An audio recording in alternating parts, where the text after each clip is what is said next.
What's going on, Fourth and Inches podcast listeners? You got Dan, Kevin, Stevie P coming at you. What's going on, fellas? What's going on, world? What's going on, boys? What's up, guys? How's everybody doing tonight? All right, so tonight is going to be our season-long wrap-up podcast for the season. So we're going to get into some of our good and bad calls that we had at the beginning of the year with our, yearly ranks. Get into some guys we're excited about drafting next year. And then we'll go over the winners of our podcast leagues and, congratulate those gentlemen or ladies or gentlemen. But first, don't forget to check us out on the podcast or on the website at www.fourthandinchesff.com. That is www.4thandinchesff.com for a bunch of content. You got articles, blogs, player profiles, rankings, and you can subscribe to our VIP content. This will give you access to DFS info, and it'll also give you access to the cheat codes, which we'll keep updated monthly. So check those out, and also look for us on the Fantasy Life app. We'll be doing start-sit questions on there throughout the year. And if you're listening to the podcast, make sure you hit that subscribe button and give us a 5-star rating. All right, and Steve is going to get into some PDF stuff that we're going to be putting out this off-season. Yes, we're going to have a PDF file going out to anyone that buys it. It's going to be $9.99, and what that's going to get you is our basic player profiles for every player on every team that is relevant to fantasy football. It's going to be a breakdown of, our grading system with them, talking about what we see on film with each player, where we would take them, it's going to be a whole lot of information that you're not going to get basically anywhere else. It's going to be a ridiculous amount of information. Some things you're not even going to really need, but we feel like we want to put it in there, and it's going to be chock full of information. So definitely check that out. You can see it on the website. It'll be up there in August, so make sure you guys check that out. All right, so with that being the case, let's get into some of these good and bad calls from the season that we just had.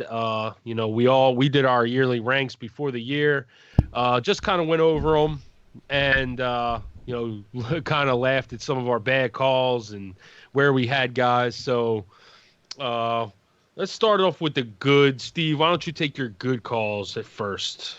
All right, so some of my good calls this year, Lamar Jackson. All year we told you guys that I wrote the ultimate cheat code.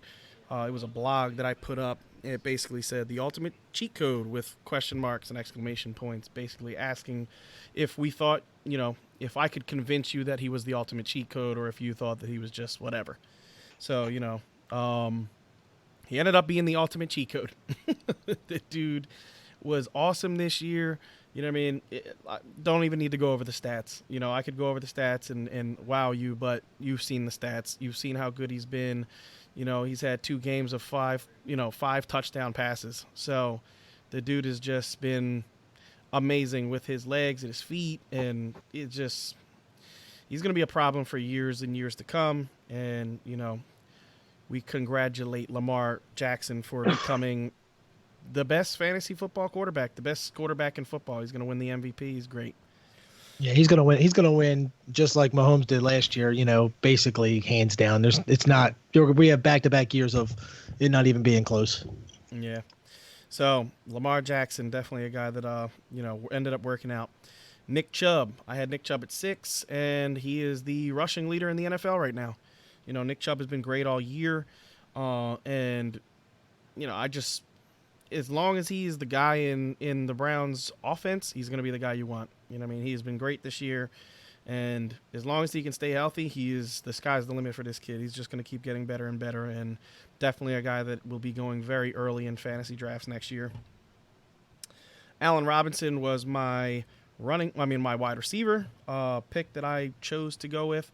I had him at 22, which was way higher than most fantasy analysts that I've looked at. Preseason rankings, and I just liked everything about Allen Robinson. I thought Allen Robinson has a very, well-rounded wide receiver skill set. He's a big body. He gets open quick. He can get open deep. He just does everything that you want a wide receiver to do, and the only thing that's hurting him is he has a bad quarterback. He's been a top 24 guy all season long, and really just a dominant force in that Browns and that Bears team. So, Allen Robinson, definitely a guy that I will be trying to get in all my fantasy leagues next year once again. Austin Hooper, had Austin Hooper at 9 in my tight end ranks. I know he missed the 4 games and he's been not great since, but he started off the season on fire. He was awesome. And anybody that had him knows that. He was by far the best tight end in fantasy football. And even though he's had a couple of bad weeks and missed 4 games, he's still a top 12 guy. So that just goes to show you that, if you get one of these tight ends that has a really good start to their season, they still, they're going to be a top 12 guy because tight end is terrible. And my last great call, probably pretty close to my best call, probably my best call, the 49ers defense. I had them as my number 2 defense on the year in my yearly ranks.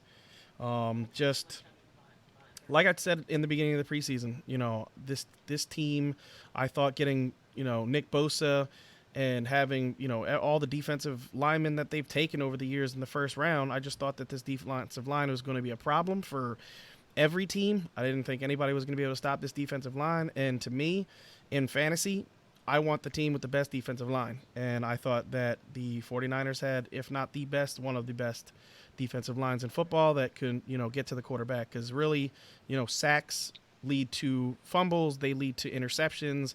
And, it's just one of those things where I thought the 49ers were going to be a turnover machine this year. And it ended up working out. So that is my top guys for this year. All right, Dan, you want to get into your good guys?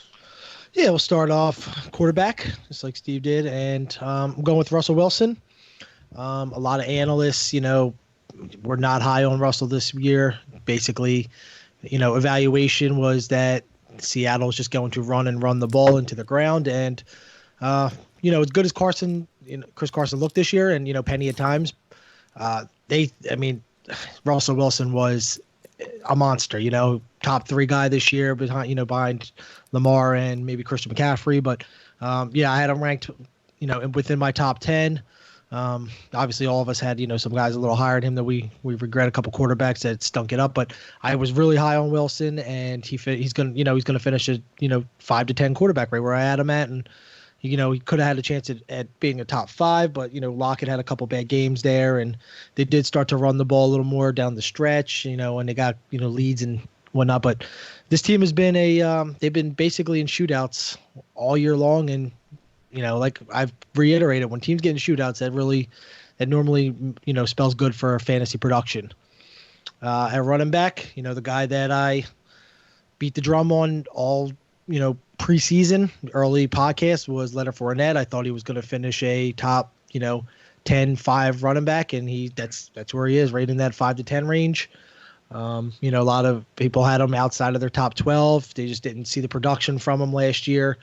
I just didn't, for me, it doesn't matter if who's in there, Minshew or Foles. He didn't get, this guy would have been, he got the touches this year, and it's just a shame he didn't get the touchdowns, because otherwise he would have finished much higher. But definitely was a very productive running back for Jaguars this year. And then we'll go to wide receiver, Amari Cooper. I owned him this year on our team between the 3 of us, or our league between 3 of us on my team. And Amari Cooper is the definition of boom or bust. There's games that you can't believe that in an offense like Dallas's offense, which, teams considered to be the most, explosive this year before the season. And they don't get me wrong, they showed signs of it. Cooper had monster games, but then he had games where he didn't do squat. So, if he just gets his consistency down a little better, he is a top 3 to 5 wide receiver. But, because of his bad output games, he finished right where I had him ranked. I had him like right around 10, and it's pretty much where he finished at. And I think he's got, a much higher ceiling, but he just has to, he's got to find a way to not have those 1 for 10 games. He just the great ones don't do that. You never see Michael Thomas do that. You never see, Hopkins have those games, and I just as good as he can be at times. It's disappointing from a fantasy. As an Eagles fan, I love it, but from a fantasy owner, you don't want you love the games that he actually absolutely goes off, but the games that he puts those numbers up is disheartening. And then last on my tight end, Jared Cook. Same thing. Just had him ranked right around that 10 mark. 9-10, and he's going to finish in that area. So all these guys that we're not picking out names that everyone expected. Your Christian McCaffreys and your Hopkins is going to finish high. We all had him ranked high, but we're going for guys that we thought might finish as a tier 1, and that did, and guys that weren't really expected to finish tier 1. And Jared Cook, I just liked how he played last year. I liked how he looked last year. I liked that he had Drew Brees throwing to him, and honestly, I mean, even when he had Bridgewater in there, he still was looking pretty good. Didn't miss much of a beat, just kind of like Michael Thomas. Michael Thomas broke the record with two quarterbacks throwing to him. So the Saints is a awesome offense, and I like receivers on that offense with Drew Brees. All right, so I'm going to get into my good guys. Start off at quarterback, Jameis Winston. I had Jameis Winston at number 8. He's actually finishing number 4 right now. Just a guy, I mean, last week he kind of killed you in your fantasy championship, to be honest with you. But throughout the year, he's been very solid. The first 2 rounds of the playoffs, he was an absolute monster. Very possible he could be the first member of the 30-30 club for quarterbacks where, you have 30 touchdowns and 30 picks. The guy, really is, he is the epitome of a garbage time quarterback. Just the guy who will rack up a ton of yards and a ton of stats in a bunch of meaningless football. And, I hate it, to be honest with you, but it is what it is. It counts. It all counts. And, you kind of expected what you got from Jameis this year. You knew he was going to be a turnover machine. He has been his whole career, but the guy had the ability to throw for 4,000, 4,500 yards and throw for 30 touchdowns with those receivers that he had. So I liked his potential. I had him ranked number 8, and he's even beaten my ranking. So that was a pretty good call for me at quarterback. At running back, I went with Dalvin Cook. I know Dalvin Cook was a 2nd-round pick, but I had Cook ranked ahead of Le'Veon Bell, ahead of David Johnson, ahead of Joe Mixon, all guys that were going ahead of. He was being drafted behind. I just like the style that I projected the Vikings to play with, and the way they play is exactly what I thought. I thought Mike Zimmer was going to be more of a kind of just turn Kirk Cousins into more of a game manager and allow Dalvin Cook to kind of be the force that drove that team, and that's really what it's been. And of course he's been hurt lately and sat out the last couple games with an injury to his shoulder, but when they get him healthy for the playoffs and get him back running, the Vikings are a really good team, especially with that defense. As long as that running game and defense is kind of playing off of each other, the Vikings have a chance to beat anybody. So my wide receiver was Cooper Kupp. I had Cooper Kupp as wide receiver 13. He's wide receiver 6 right now. I came into the year, I was the highest on Cooper Kupp when it came to Rams receivers. I loved what I saw last year in his limited, time being healthy. I think after the first 5 weeks of the season last year, he was like the number 4 receiver. And then, he came back for a couple games, got hurt again. And, I just projected that over a healthy season, a full healthy season, Cooper Kupp would be a top 13 receiver. I had to account for injury, but I thought he had the potential to be a top 10 guy. And, he hasn't disappointed. He's been very good. At tight end, I just completely shit the bed. I'm going to be honest. I can't even find a good tight end call, but I'll go with the Buffalo Bills defense. I had at number 3. And, they've been monstrous all year. Those cornerbacks are Davius White, just They're awesome, and with the way the passing league is now, you have to have good corners out there. And Buffalo Bills got one of the best secondaries there is. So that would be my good calls for the year. I want to touch on Jameis real quick because you mentioned the 30 for 30. He needs 2 picks to hit 30, but he has 5 games this year where he has as many interceptions as Rodgers does on the entire season. That's insane.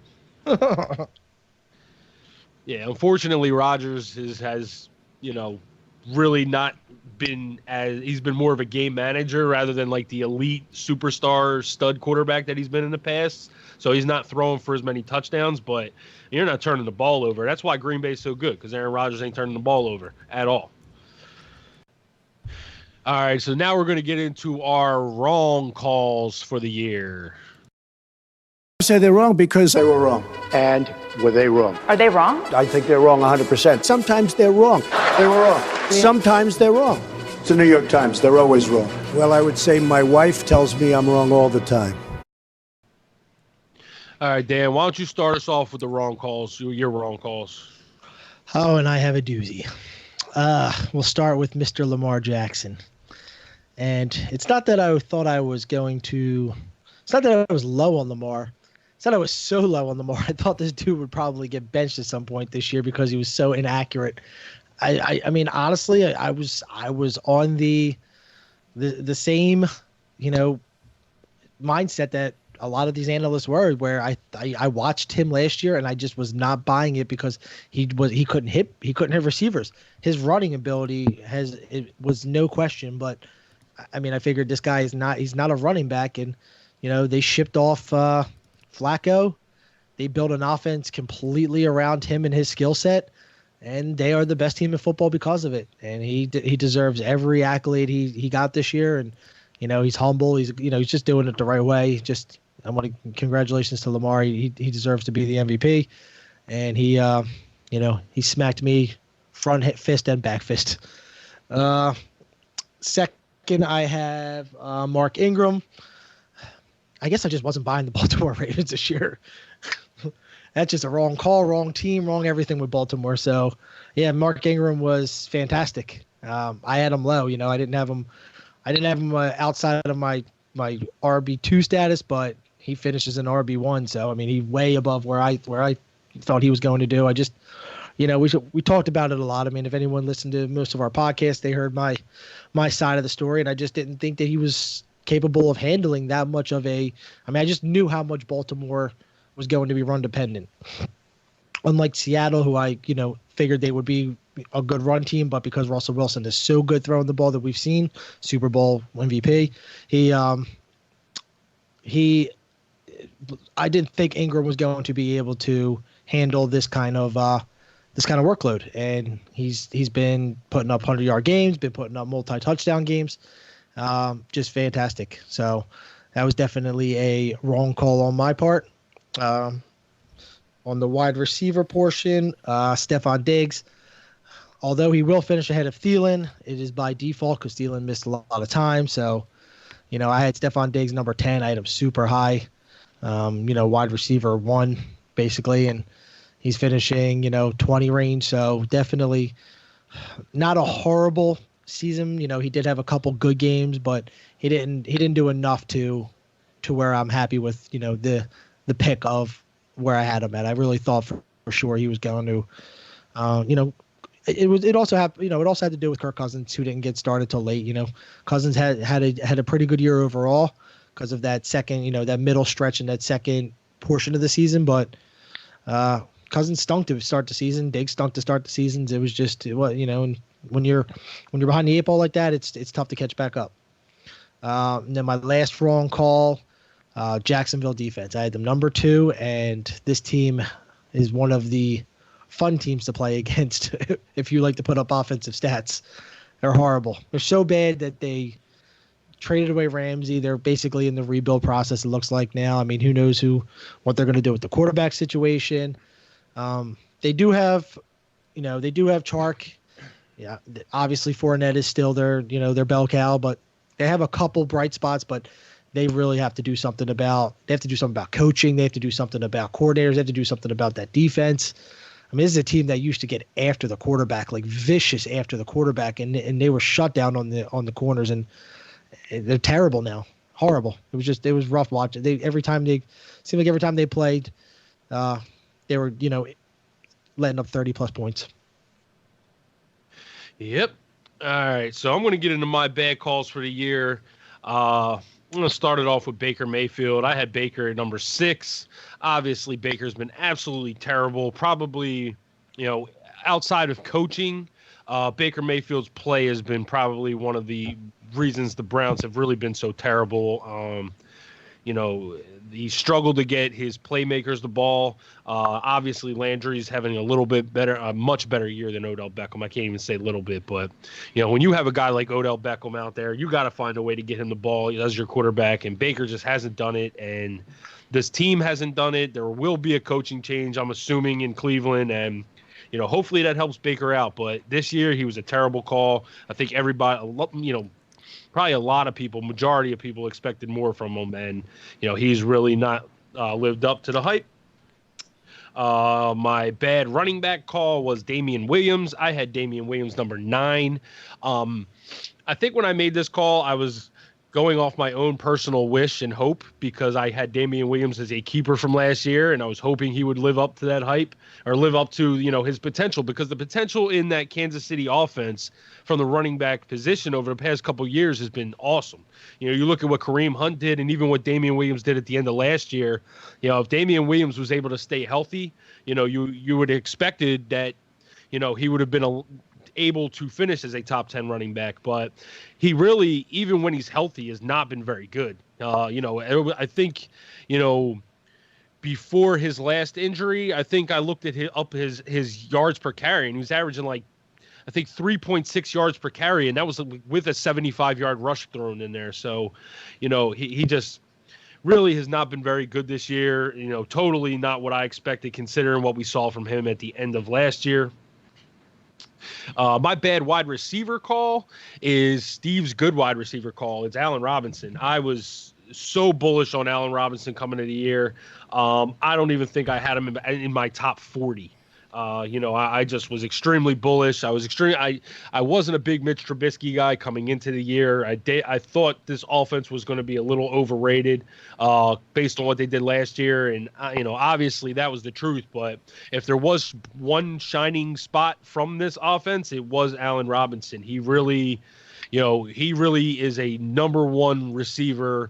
Number one receiver. Like he is. He's a number one caliber receiver for any team. And, that was just a bad call on my part. It was something that, I did not expect was for him to be that good. So, props to him. And my bad tight end call, Vance McDonald. I had a ton of bad tight end calls, Delaney Walker, TJ Hawkinson, but I'm going to go with Vance McDonald just because, Vance has been healthy pretty much all year, and he's just been terrible. I mean, they haven't even given him the ball. And you would think, with the way they've, kind of had Mason Rudolph and Duck Hodges being in there all year, they might have tried to use him more as check down options and stuff like that. And they just really have not even gotten Vance McDonald involved at all. Outside of that one game, I think, where Mason Rudolph, had threw 2 touchdowns to him. I think that was his only really real game where he, blew up. Other than that, he's been terrible. So those are my wrong calls. Steve, why don't you get into yours? All right. So Carson Wentz. I had Carson Wentz at 3. I just saw a lot of potential. And honestly, if you really break down that very first Eagles game, he looked like he was going to be for real. You know what I mean? With Deshaun Jackson on the field and Alshon Jeffrey on the field and Ertz on the field, that offense was clicking on all cylinders week 1. And then Deshaun Jackson just didn't play the rest of the season, which they didn't have a deep threat. They ended up losing wide receivers left and right all season long. A lot of things happened, and Carson Wentz wasn't a top 3 guy. So, that's my bad call.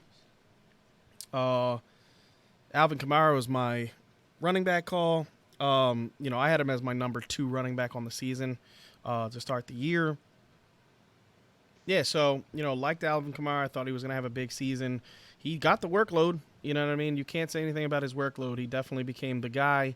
He outtouched, Latavius Murray by a wide margin, So he ended up not having the season that we all thought. He just wasn't the guy that we thought that he was going to be. So, another bad call by me.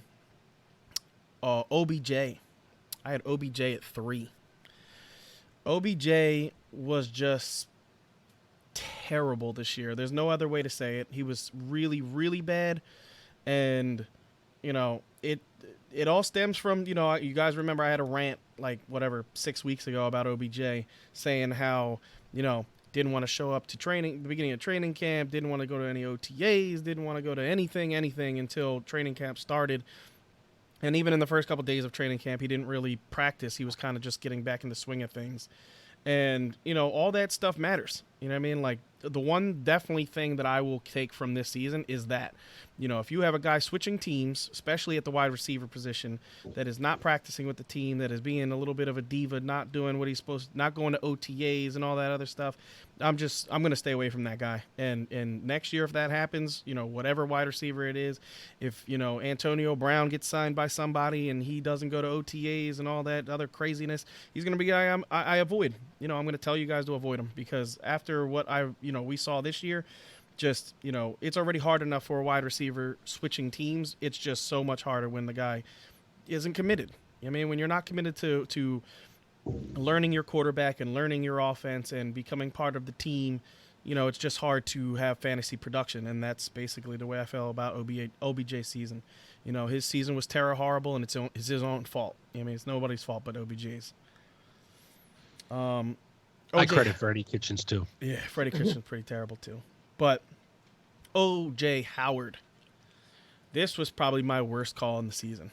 Of all the calls that I made, I toted up O.J. Howard, I think, harder than any player. I toted up all season. I thought O.J. Howard, he has all the intangibles. He does. He has, just everything you want in a tight end. You know what I mean? He has speed. He has, power. He blocks well. He, gets open. He just, he catches the ball deep for a tight end. Like a fantasy owner's dream is having a tight end that can get you a 60-yard touchdown. You know what I mean? That's like any fantasy owner will tell you. If you can get a touchdown, they can get, a wide receiver like Kittle who can get you a 50, 60-yard touchdown, weekend. I'm not going to say week in, week out, but, every 2 or 3 weeks. That's a huge advantage over your opponents. And I just thought O.J. Howard had that skill set, and, maybe he does, and maybe just, Arians doesn't want to use him in that capacity. And, maybe he should switch teams. We all hope and pray that happens. But, O.J. Howard I thought was going to be a whole lot better than he was this year. And, if he stays on the Tampa Bay Buccaneers next year, he probably won't be a guy that I'll be drafting at all. It is what it is. And my last guy is the Patriots defense. I had the Patriots defense at 15. I just didn't think this unit was going to be as good as they were.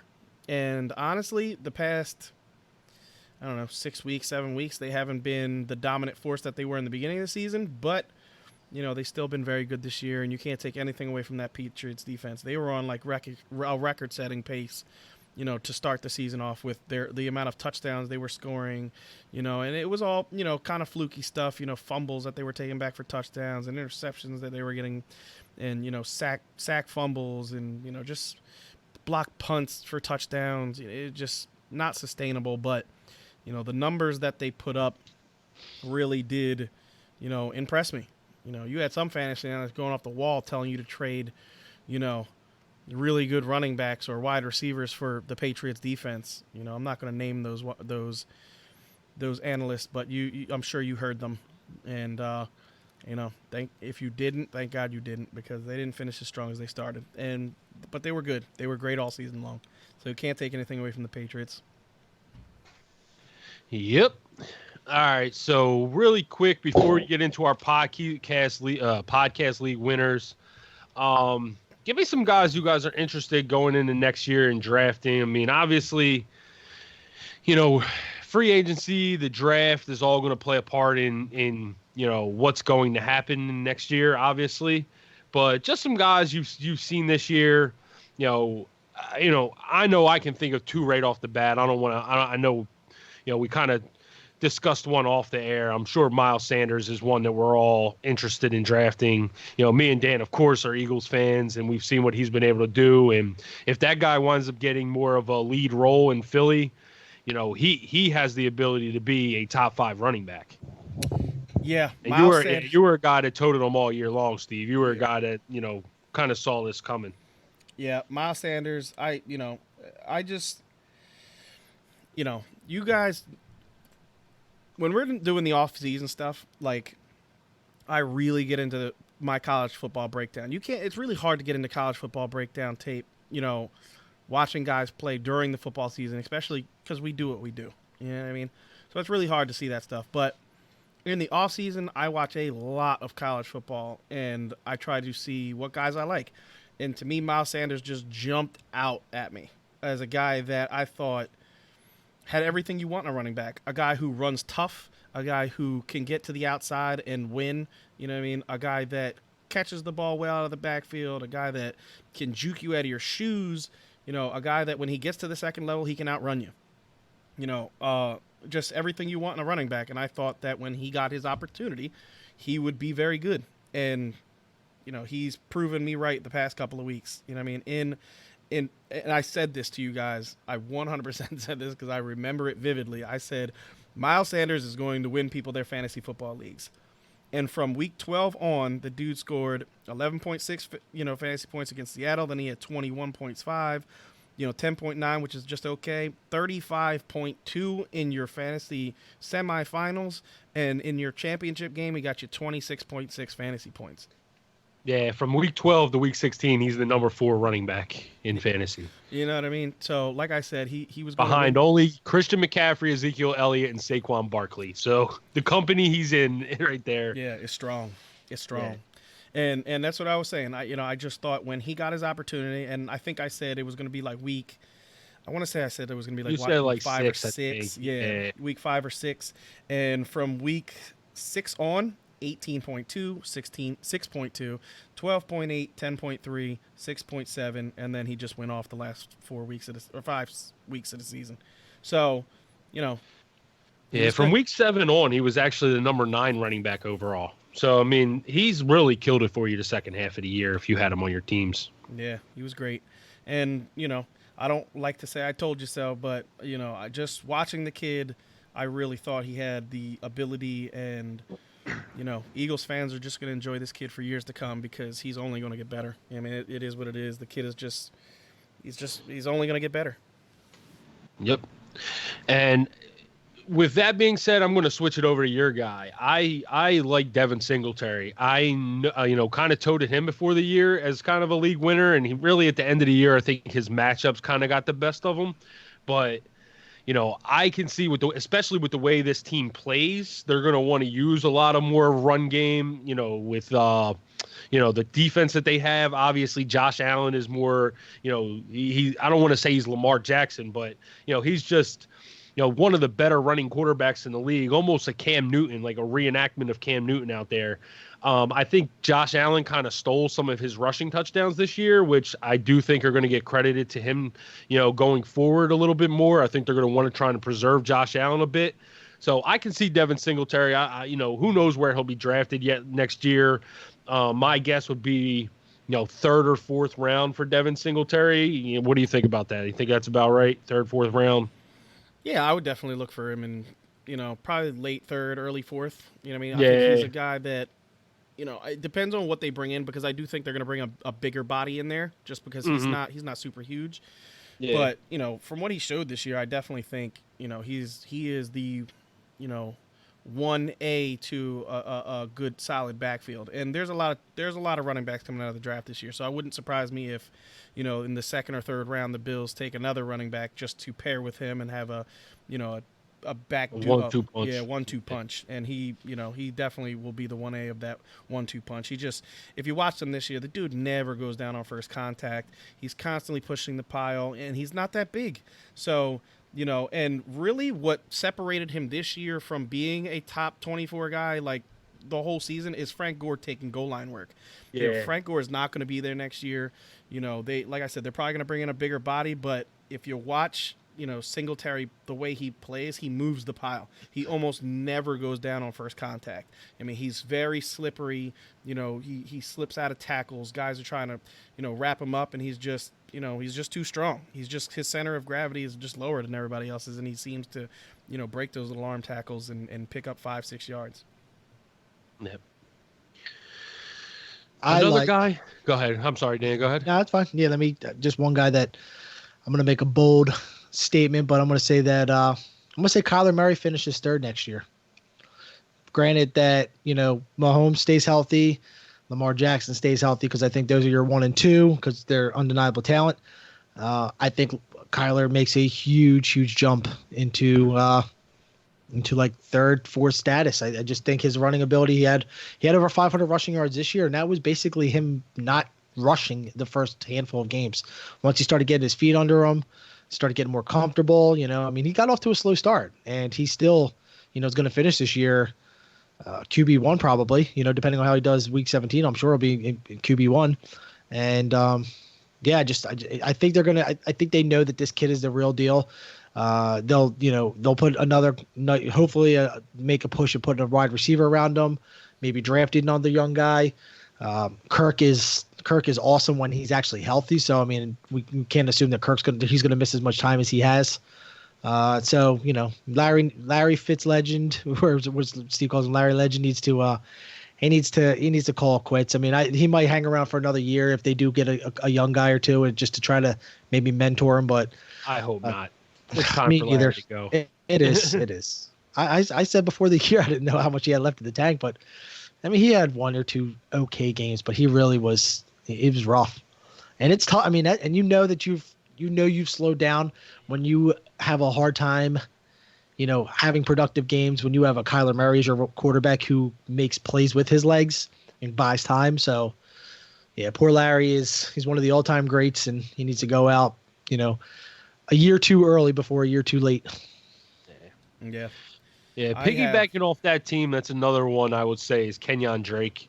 Kenyon Drake's been really good there, and if he winds up being the kind of the workhorse back that he's been, if they trade David Johnson, which I'm assuming they will, don't be surprised if David Johnson winds up in Tampa Bay. But if they wind up getting rid of David Johnson and Kenyon Drake is their go-to running back, he's another one that could be really good draft pick next year. Yeah, definitely. My guy that I am going to be keeping a close eye on and try to get probably in a whole lot of leagues is Austin Eckler. Yeah. I just don't think Melvin Gordon is long for the, Chargers. I think Melvin Gordon's probably going to find himself, on another team next year. And when Eckler, I don't know. Like that's kind of just the only reason I say that. I think so too. The only reason I say that is just because he did not play himself this year into the contract that he wanted. Basically, the money he wanted, I think he's going to now have to drop because he just did not, he wasn't as good as what he has been in the past couple years. So if he goes into the free agent market expecting to get that $12, $13 million that he was trying to get, I think he's going to be let down really bad. He'll get a offer him less than anybody else will. I mean, another team, his best bet is to just go to free agency and let somebody overpay for him. Sure. You know what I mean? Yeah, for sure. I could see somebody overpaying for him, absolutely, but it's just I don't think he gets 13, 14 million. I agree with you. I don't think he gets what he wanted. His value severely dropped this year by him coming back, and honestly, him coming back hurt that team. When he came back, that's when they sucked because they were like 4-0, I think, or 3-1 to start the season, and after that, Phillip Rivers looked terrible. The whole chemistry of the team just went down the drain. Eckler never looked terrible. He never looked terrible. Yeah, if you ask me, I think Melvin Gordon goes to the Lions. I think the Lions say, you know what? You took my team. Yeah, that's exactly. I was literally going to say that too. That was my pick. The Lions. Yeah, I just think that the Lions are, they can't trust Carrion. He's been out, he's missed 2 seasons basically, with injury. They know Melvin Gordon is safe. You know what I mean? He's going to be a guy that, can carry a workload, and they need somebody to help out Matthew Stafford, because if they are going to re-sign Matthew Stafford, well, not re-sign, but if they're going to keep Matthew Stafford around, for the long haul, they need a running game bad, terrible. So, I think him going on the market, he might go to the Lions. But, Austin Eckler is a guy that, the dude averaged 19.4 fantasy points a game. That's number 4. That is the 4th highest total, per game running back in fantasy football. He was great. And, Justin Jackson is another guy that, I think they like as a, take a couple carries away from, Austin Eckler, because Eckler is not going to be a, 300 carry back. He's not even going to be a 200 carry back. He's probably going to be, or 250 carry back. He'll probably be somewhere around like 215 to 220, in that range. And then, Justin Jackson getting another 100 carries, is just the way I see it happening. And, Eckler is going to be a guy that, might, especially if Melvin Gordon goes, he might go at the end of the first round, and, a guy that I would probably take, end of first round, beginning of second. All right. Any receivers that you guys are interested in? I'm going to say this one. You don't know where he's going to wind up, but AJ Green. I want to know where AJ Green winds up, because if he can, finagle himself into a good situation, obviously, he did not play this year and kind of disappointed people with not playing, but he did that because he wanted to preserve himself for, this free agency and what he's going to have upcoming. So I'm not necessarily interested in drafting him. I don't want to say. I'm just interested in seeing on what team he winds up on, and, if he winds up in a good situation. Yeah, for me, there's 2 guys that I really like. I'm going to probably overdraft them, and one of them is DJ Moore. I love DJ Moore. Oh, yeah, DJ Moore, yeah. I'm going to overdraft DJ Moore. He's probably going to be, late third, the fourth. Quarterback situation. I mean, they almost have kind of played themselves into keeping Cam now. Yeah. But and Cam doesn't necessarily always produce good wide receiver production, but DJ Moore's just been too good. Yeah, honestly, he's probably going to go like mid to late third, and I'm going to be taking him early third everywhere I can get him, because I love his game. I just think the dude is, he's physical. He, catches the ball at its high point. The dude he does everything you want in a wide receiver to me, and the dude is like stupid athletic. He's just really, really athletic, and a guy with the ball in his hand is dangerous, and I love wide receivers like that. And my other guy is DJ Chark. I know DJ Chark, some people, he's probably going to go, with the injury now and him having a bad couple of games to end the season, he's probably going to go in the end of round 5, beginning of round 6. And I'm going to be taking him the end of round 4, all the time. You don't see guys with his kind of speed and his size come into the NFL very often. And I just think this kid can blossom into something really good. You know what I mean? I think he could be like a top 12 guy within the next 2 seasons, without a doubt. You know what I mean? And he was basically a top 12 guy this year with terrible quarterback play. So for me, just he could be a perennial 12, top 12 guy for the next 8-10 years. And I just see the potential in him, and I'm going to be overdrafting him a lot. Everywhere. Yeah, he's actually number 12 right now. So, he's going to play this week. I'm sure. Did he reach that 1,000 yard mark? No, he was terrible. He did not have a good game. Yeah, he had 18 yards. So now he only needs I think it's 27 or something like that. He's going to get it this week. They're going to force feed the ball. Yeah. Another guy I'm going to be really interested in drafting too, depending on what they do at wide receiver, is Deebo Samuel. Debo's been really, really good, and he's only going to get better. He's in his rookie year, and like I said, he's going to develop a lot over the off season. They're working with receivers, coaches, working with trainers, and just looking at how good he was this year towards the second half of the year, especially once they got Emmanuel Sanders to attract some attention. Deebo was beating one-on-one coverage easily. So I think Deebo Samuel's a guy I'll probably be drafting a little bit high, probably a lot higher than where he's going to be projected to go. Yeah. Yeah, I have one more guy. I got Go ahead, Dan. Go ahead. one guy. Yeah, let me throw one or two guys in there. I got I like Michael Gallup this year going forward. I think that he played with a little chip on his shoulder because everyone knew Cooper was going to be what Cooper was, and he was awesome this year. I mean, he's 1,000-yard receiver, and creeping. I don't know if he's right at that mark or he's right around there. If he didn't hit it, he's a couple yards shy, but 1,000-yard receiver.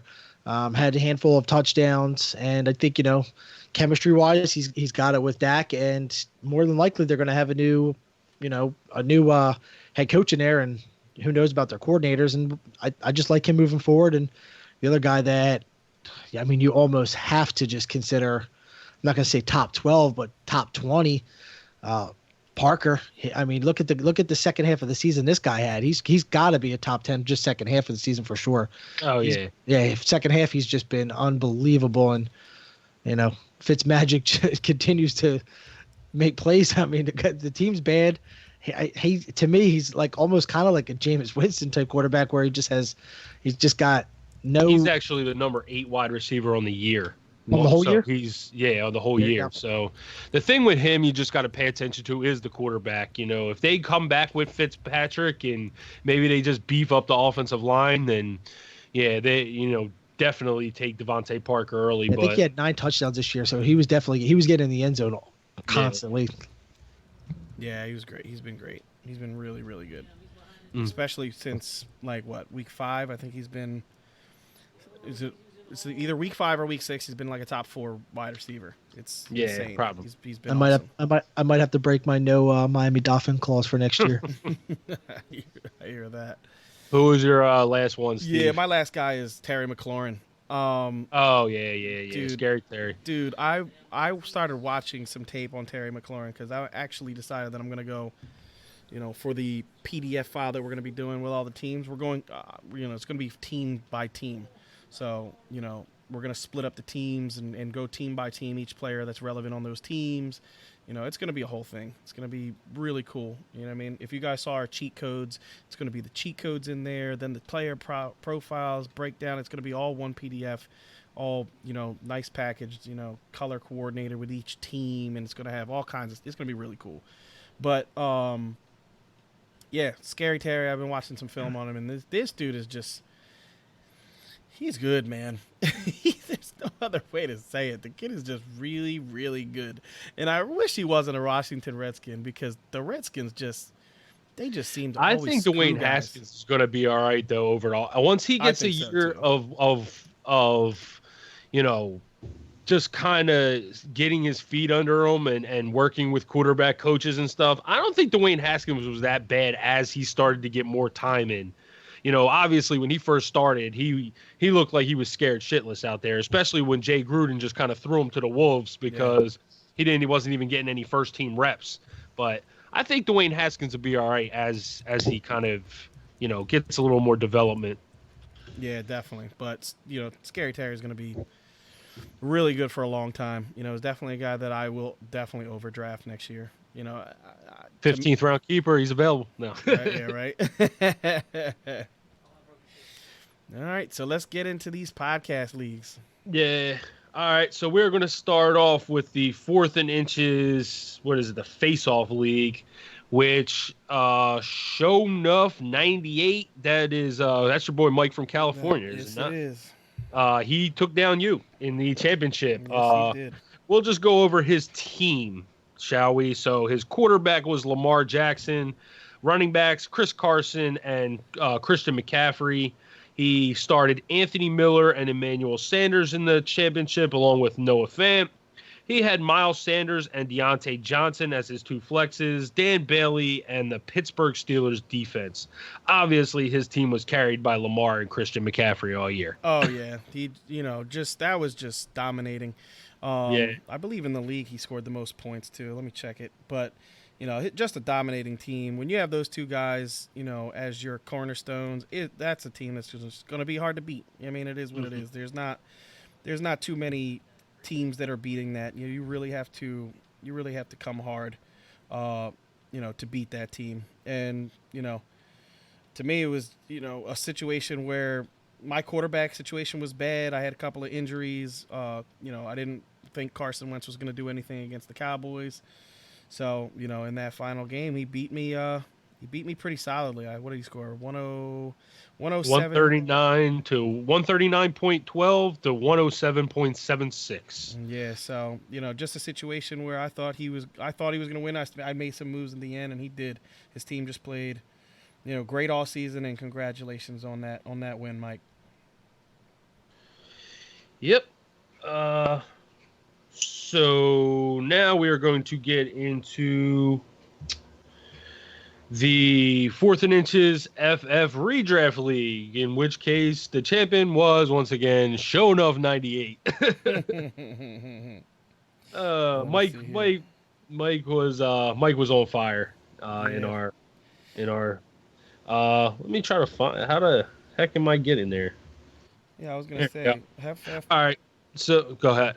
Oh, okay, so all right. Yep, I see it. His starters in this one were Jameis Winston, Mark Ingram, Kenyon Drake, Brashard Perriman, Michael Thomas, Zach Ertz, Noah Fant, Hunter Henry, Kai Forbath, and the Philadelphia Eagles defense. So, 3 tight ends playing? How was that possible? Was this a? Yeah, this was the league with the. This wasn't the super flex. No, this is the 2 flex league. Yeah, so he started 2. He had a tight end position and 2 flexes, so he started three tight ends. And he won this one 153.6 to 120.26 over Yoink W77. So congrats to both of you guys making the finals. And once again, congrats to Shonuff 98 for another victory, championship victory, 2 championship victories in our podcast leagues. Now we will get into the 4th and Inches 12-team Superflex League. This one, the championship was T. Bialek versus KM Feaster. TM Bialek took down KM Feaster 112.62 to 109.3. Congrats once again to you guys for making the finals, and to T. Bialek for winning it. His team was Mitch Trubisky, Christian McCaffrey. He started Derrick Henry, Michael Gallup, Chris Connolly, Austin Hooper, Bilal Powell, A.J. Brown.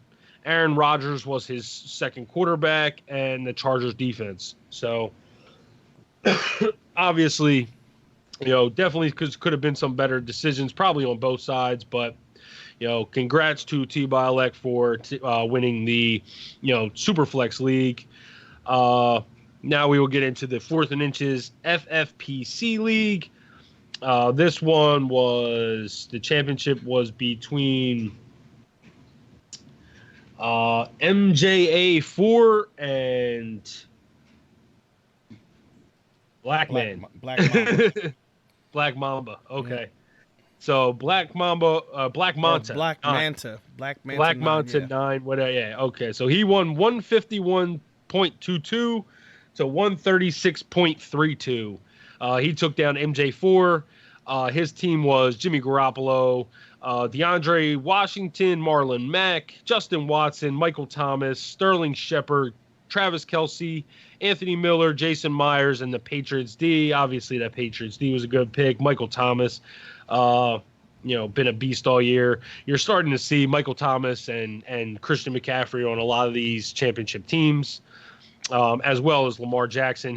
MJA4 had Lamar Jackson and Ezekiel Elliott, but Lamar Jackson was probably on, I would say, 80% of championship teams. He had to be with the way he was drafted. It was a lot like Patrick Mahomes last year, where you were getting a quarterback, the number 1 quarterback, so low in the draft. You were just filled with talent. Next league is the 4th and Inches Fantasy Football Redraft League. This championship was between Bill Leifer and On Hiatus. So Bill Leifer and On Hiatus. On Hiatus took down Bill Leifer 149.76 to 133.9. On hiatus, his team consisted of Russell Wilson, Nick Chubb, Raheem Mostert, Mike Williams, Tyler Boyd, Robert Woods, George Kittle, Mark Andrews, and Golden Tate. Once again, Bill Leifer had, Christian McCaffrey on his team. And Aaron Jones was another one. Man, looking at his team, I don't know how he lost in this championship, but yeah, his team was awesome his quarterback all year long. He he ended up having injuries at the end. He had Derrick Henry out last week, Chris Godwin out. His team was very, very good all year long. This was probably the best of all the leagues. I want to say he had the best overall team of all the leagues. He scored the most points. He didn't have the most wins because this league was the most competitive league of all the leagues. This league was just crazy competitive. He went 6-7 and made the championship game, but his total score for the year was like insane. All right, and I think you guys were in one league that I was not in, that I do not have up there. If you guys can get into that one. Yep, it's the 4th and Inches Fantasy FFPC League. And I won that league. So in that championship game, let's see here, it was me, 4th and Inches FF, and Chicken Bottoms. And that ending score was 160.42 to 112.26. My starting lineup was Lamar Jackson, Nick Chubb, Chris Carson, Jarvis Landry, Cole Beasley, Travis Kelce, Kenyon Drake, Melvin Gordon, and Jacob Hollister. So in that league, it was two flexes and then a wide receiver, tight end position. No defense, no kicker. And yeah, you can see clearly that my running backs were pretty dominant in that league, and I had Lamar Jackson. So it's Lamar, Christian McCaffrey, Michael Thomas were pretty much in every championship this year. Not lying. A lot of guys that had those guys won.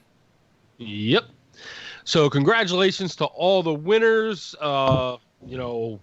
Look for us next year. We'll be doing the same thing, more podcast leagues next year. And, thank you for listening. It's been a great year. Me and Steve have kind of been doing this for a couple years. Dan joined us this year, and this year, I think we've been really solid. We've been really consistent, big up to all three of us on that, and, keep on listening going forward. We'll be putting out a podcast, pretty frequently throughout the off season, pending on news. We'll do one around the draft, free agency. Once big news hits, we'll start getting into some podcasts, and, we'll pick it up again next year, probably around June, and, look for us then. We'll be back at it. This is going to be something that we're going to be consistently doing, and it's been a lot of fun. So, you guys want to add anything to that? It has been awesome. We appreciate all the listeners. You guys are, our 4th and Inches family. So we appreciate all the listens. We appreciate the love. The messages you guys send, and different questions you guys had all year, and all that stuff. We really appreciate it, and we thank you guys for being part of this. Absolutely. Yeah, definitely was a good new experience. A lot of fun, just had a blast, breaking down stuff, just the responsibility and, along with the passion of becoming an analyst and just having to, enjoy more football has been awesome. When you love football the way the three of us love football, then it doesn't really seem like work or a job. it just seems like it's enjoyment. And, when we get to talk about it and help others, it brightens up our day. And at the end of it, we're all in this fantasy football game just to try to win our leagues, but to enjoy the ride as we go along. So, and you guys pretty much said, the good stuff, and I'm looking forward to next year. Yep. So with that, I think being the case, Remember to check us out on the website, www.fourthandinchesff.com. That's www.4thandinchesff.com for a bunch of content, articles, blogs, player profiles, rankings, and you can subscribe to our VIP content. And until next time, peace out, guys. Peace. Later, everybody.